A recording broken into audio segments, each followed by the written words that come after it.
Olá, trilheira, olá, trilheira. Nós vamos começar agora um curso novo, mas antes da gente realmente entrar no assunto do curso, a gente precisa entender um pouco melhor como funcionam as relações de parentesco. Primeira coisa, parentesco e as disposições constitucionais. Como a gente, vem falando em todos os cursos de família, depois da Constituição de 1988, muitos conceitos foram alterados, especialmente no que se refere ao que a gente entende como família. Então, o parentesco ele não está mais necessariamente vinculado ao casamento como era antigamente. Inclusive, pelo parágrafo 6º do 227, os filhos, havidos ou não da relação do casamento ou por adoção, terão os mesmos direitos e qualificações, proibidas quaisquer designações discriminatórias relativas à filiação. Então, a gente precisa ter isso muito bem claro na nossa mente.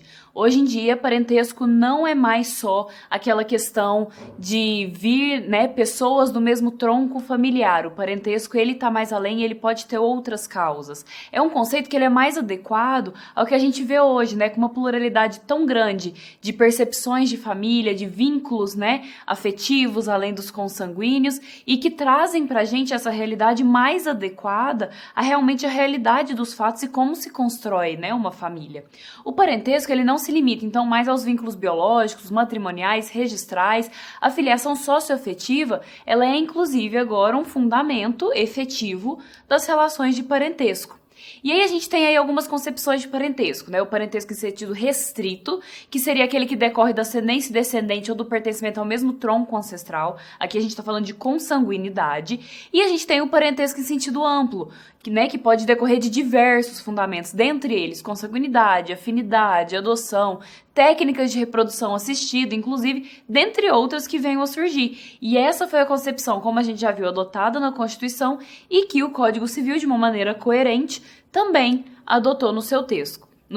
Então, o parentesco ele pode ser natural ou civil, conforme resulte de consanguinidade ou outra origem, trazendo aí pra gente claramente que a concepção de parentesco do Código Civil é o parentesco em sentido amplo.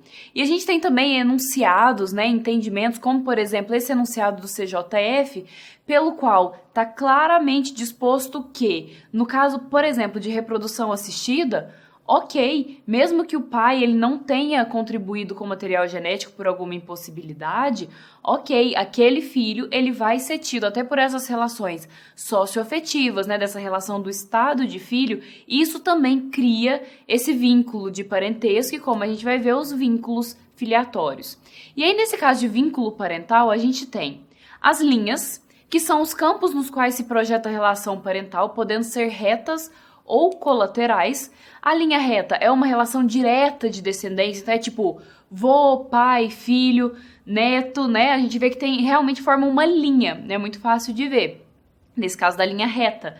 Então, pode ou não decorrer, também lembrando de vínculo biológico, e a gente conta pelo número de gerações entre as pessoas. Mais pra frente a gente tem um esqueminha pra dar pra entender melhor, mas vô pro pai, 1 grau, pai pro filho, outro grau, filho pro neto, outro grau. A gente conta normalmente de 1 em 1 quando a gente está falando de linha reta. Então, pelo Código Civil, são parentes em linha reta, as pessoas que estão umas para com as outras na relação de ascendentes e descendentes. No caso da linha colateral ou transversal, ela decorre de um entroncamento comum entre parentes que não estão ligados por essa descendência direta. Então, pode também ou não decorrer de vínculo biológico, e a contagem ela vai até o tronco comum. Inicia-se, portanto, essa linha colateral, esse parentesco colateral, no 2º grau, que são os irmãos. Por quê? A gente conta, como a gente vai ver também nesse esqueminha, a gente conta, por exemplo, a partir de mim, para saber qual é o grau de parentesco com o meu irmão, eu subo até meu pai e minha mãe, 1 grau, e chego até o meu irmão ou irmã, 2º grau. Por isso que a gente fala que o primeiro vínculo parental em linha colateral é o 2º, porque não tem como ter um primeiro, já que você tem que subir até esse seu tronco ancestral comum. Pode ou não ter dupla origem de tronco ancestral, isso é importante também, porque a gente tem os irmãos bilaterais ou germanos, aquilo que a gente fala de filho de pai e mãe, irmão de pai e mãe, e tem os irmãos unilaterais também, que às vezes vem, por exemplo, tem só o pai em comum ou só a mãe em comum. Mesmo assim, conta-se esse grau e a gente chega até essa parentalidade aí de irmãos. Então, ó, são parentes em linha reta, colateral ou transversal até o 4º grau. Então, nessa contagem, conta como parente pelo Código Civil até o 4º grau as pessoas provenientes de um só tronco, sem descenderem uma da outra, que é o caso, por exemplo, mais fácil de falar de irmãos, né? E o que são esses graus? É a distância entre cada membro dessa árvore parental. E aí, como funciona essa contagem? Pelo Código Civil 1594, contam-se na linha reta os graus de parentesco pelo número de gerações, então é o que a gente falou, de pai para filho conta uma, e na colateral também pelo número delas, subindo de um dos parentes até o ascendente comum e descendo até encontrar o outro parente. Então, nesse esqueminha que a gente trouxe, como é que a gente contaria? O irmão 1, como a gente já viu, para contar os graus, sobe até a mãe e o pai e desce para o irmão. Então, seria de 2º grau, colateral. Do irmão 1 para a mãe, para o avô, a gente tem aí também 2 graus. Por quê? Do irmão 1 para a mãe e para o pai, 1 grau, até chegar no avô, 2º grau. E se a gente quiser saber do parentesco dele com os tios? Então, a gente sai do irmão 1, a gente sobe para a mãe e para o pai, 1 grau. A gente sobe para o avô, 2º grau. A gente chega até o tio, 3º grau. Então, viu como é que funciona? A gente tem que pegar nesse esqueminha aí, né, parental, a gente tem que pegar a pessoa que a gente está usando como referência. No caso da linha colateral, subir até o parente que seja comum. No caso do irmão 1, para o tio e para a tia, seria até chegar os avós, né, que é onde se ramifica e que eles têm esse tronco em comum. E aí a gente vai contando cada um dos graus.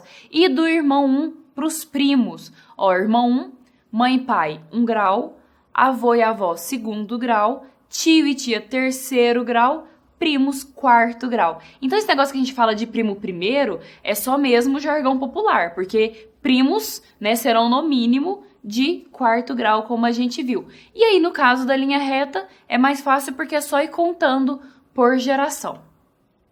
E quais são as espécies de parentesco? A gente tem um parentesco por vínculo natural ou civil, né? Conforme a gente já viu no Código Civil, o parentesco ele pode ser natural, que é esse por vínculo de consanguinidade, ou pode ser um parentesco civil. O que é um parentesco civil? É aquele que veio das outras relações jurídicas que dão causa, né? Relações de fato e jurídicas que dão causa a esse parentesco, e aí podendo ser adoção, podendo ser esse parentesco socioafetivo e todas as outras possibilidades que surgirem na prática aí.